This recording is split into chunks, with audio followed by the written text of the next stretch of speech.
everyone, this is Big Entertainment and we are back again, and here now we have another video for you, and this will be just some thoughts and feelings on the recent second full trailer for the upcoming Supergirl project that is due for release on June the 26th of this year 2026. Now you can check out my thoughts on the first trailer that was released a couple of months back now within the channel, and I'll leave some links within the description. So focusing on this second trailer then, and my feelings are unsurprisingly the same as what I felt from the first trailer. Again, the tone and the direction, we've known this for some time now, that this movie is going to be based on the mini comic book series Supergirl Women of Tomorrow by Tom King, and that very much featured a drunken Supergirl having all sorts of shenanigans across the universe.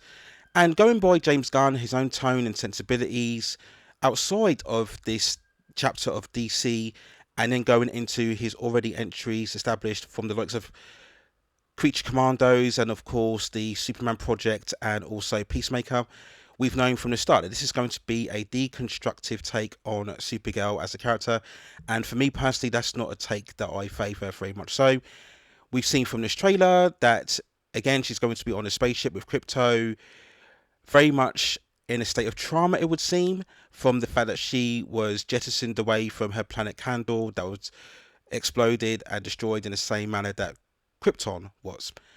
And we know from the start that this movie is going to begin with Supergirl partying and drinking and boozing and clubbing all over the galaxy. We have these earlier moments where we see her and Crypto very much carefree, and it's going to be a kind of two-way character arc between these two characters. And again, it depends on your preference. Now for me personally, that's not appealing. I see Supergirl as very much that classic inspirational character. I'm not saying in any way, shape or form that she has to be an all-conquering perfect Mary Sue. Of course, the fact that she was abandoned or jettisoned away from her planet is very key to her character.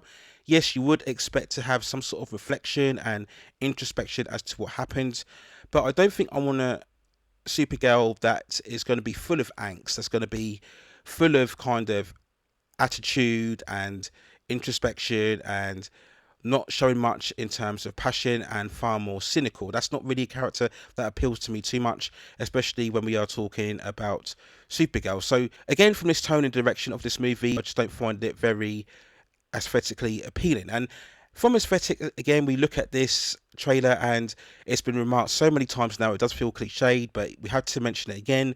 In terms of the trailer, it does look like Guardians of the Galaxy redo in terms of all of the locations that Supergirl visits.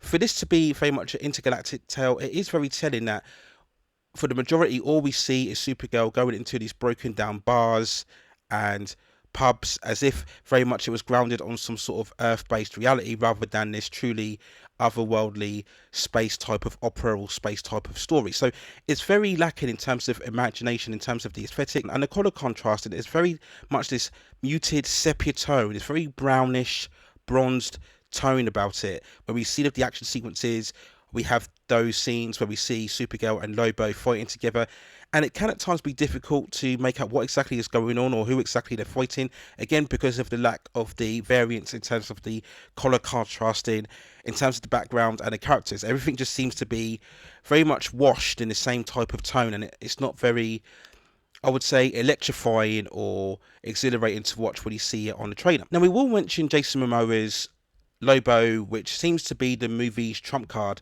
If at least you're not fully on board with maybe Alcock Supergirl, you will have at the very least Jason Momoa's personality and charisma, which I agree can be very likeable in terms of the movie that he presents. He is indeed one of those actors that tends to play himself rather than a specific character.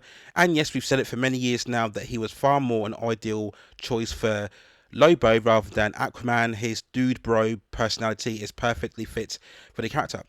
But looking at his overall character design, I mean, no doubt about it, he does look like Lobo. But again, we talk about that faded contrast. It's almost as if he's lacking a certain colour, lacking a certain vitality in terms of his overall appearance. I vividly remember watching the character of Lobo interpreted in the classic 90s Superman animated series, and he seemed to have a much more blue, sort of grey tone to his overall look and his character. But here, again, it's that very brown, very yellowy type of look about it, and it's not very distinctive enough. But I'm sure the movie will allow Momoa enough time to infuse his own personality. And again, I think the key to any success in this film is going to be the character dynamic between both him and Millie Alcock's Supergirl. Now, as with the first trailer, the second trailer here hints at the what's going to be the main core narrative, where Supergirl is going to help a character named Ruth Marnell, I think I'm pronouncing that correct, and the fact that her parents were killed by a character I believe who is known as Creme of the Yellow. I'm not very familiar with that name. That's probably adapting from the source material, but we see that clip in the trailer here where we see Ruth's parents being murdered, and so Supergirl's going to meet her along the way during her adventures, and then she's going to help her get revenge. Now, I'm not sure that's the most compelling story, especially for a first time Supergirl cinematic outing within your chapter of the universe. That to me sounds like something you would put forward for a sequel. You want this to be very much a Supergirl centric story. So I'm not sure that's the best choice of the story, but again, they may be able to fuse that in well into the overall narrative. And we did get a quote somewhere about searching for revenge is not the best thing. So maybe as Supergirl helps this character try to strive for revenge, it will cause her to have much more self-reflection on her own past and dealing with her own traumas, and then that's when she will realize more about what it means to be a hero. That's generally the narrative that I think we're going to get within this movie. Again, very standard. We've come across that many times now, and depending on your preference, whether you feel that's the right take for Supergirl or not, for me personally, I don't think it's to be the case. Now, the trailer itself was quite long. It was nearly 3 hours long. And yes, we get plenty of energy, plenty of action, plenty of effects. Some effect shots look better than others. And I guess that was an attempt to try and make this far more dynamic and far more exciting. But for me, it just wasn't very inspiring. And I think it's less about the trailer and much more about the tone and the feel of the movie itself. Now, I do have to remark on Millie Alcock as Supergirl. I mentioned in the first trailer that as an actress, I thought she was absolutely phenomenal in the first season of House of the Dragon, where she played the younger version of Princess Rhaenyra. And initially, when she was cast, I thought it was overall a good choice. But now that I've seen 2 trailers, I'm not sure that it is. I'm not sure that she's cast well enough for the overall character. I'm very much old school. I'm looking at the classic, much more sweethearted nature, the much more heroine, the inspirational hero type of Supergirl, having much more of that charm, that endearing quality about her, not the angst-ridden version that they're going for here. But even then, Millie Alcock, she has far less of the charm and beauty than what we saw certainly with Helen Slater, and more recently, of course, with Melissa Benoist. And she's got much more of this grungy rock, pixie chick personality about her. And I just don't feel it's the right look for Supergirl. When you look at the shots when she's in the costume, again, the trailer, like the first one, seemed very reluctant to show Supergirl in the actual costume. It seemed far more favoured to show her when she's wearing a trench coat and she's drenched much more in black. Again, this is all back to the deconstructive sensibilities that they want to adopt with this character.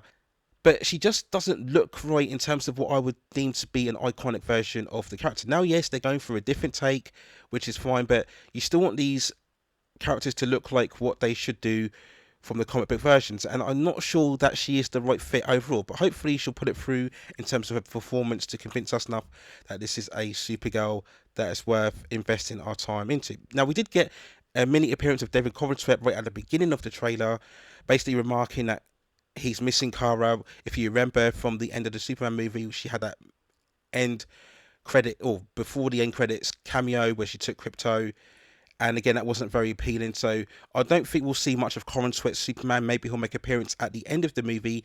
Maybe Supergirl decides to come back to planet Earth after the adventures from this story, and then that could lead into the upcoming Man of Tomorrow. Maybe we'll see Supergirl make a further appearance in the Superman sequel. We will wait and see what happens. But overall, just not very convinced. Again, maybe I'm being too harsh and negative on this trailer, because it really only showed me more of what we got from the first trailer, of which I wasn't very impressed with. So I'm not going to be as enamored towards this second trailer here.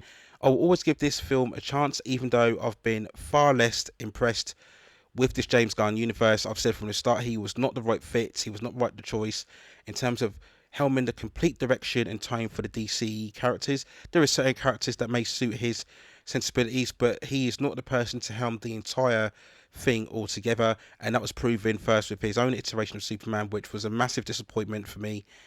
Again, just a failure to understand that particular character, and it seems again that we're going to get another misunderstanding for this Supergirl character here, but hopefully I stand to be proven wrong, and maybe Supergirl will find some way of being successful upon its release. But when looking at these two trailers now, I'm not very confident that it's going to be the success that certainly Warner Brothers, in whatever iteration it's currently in now, and James Gunn will be hoping for in the future.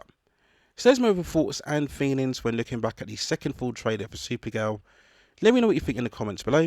And if you have any other further movies, television series, or any other topics with the pop entertainment and culture scene that you'd like to see me cover within this channel, then also let me know in the comments, and I will see if I can provide further commentary for you on that subject matter within the future. Please also hit like the subscription and notification buttons so I can provide you with more high quality content like this in the future. But that's it for now. Take care of yourselves, and I will see you very, very soon.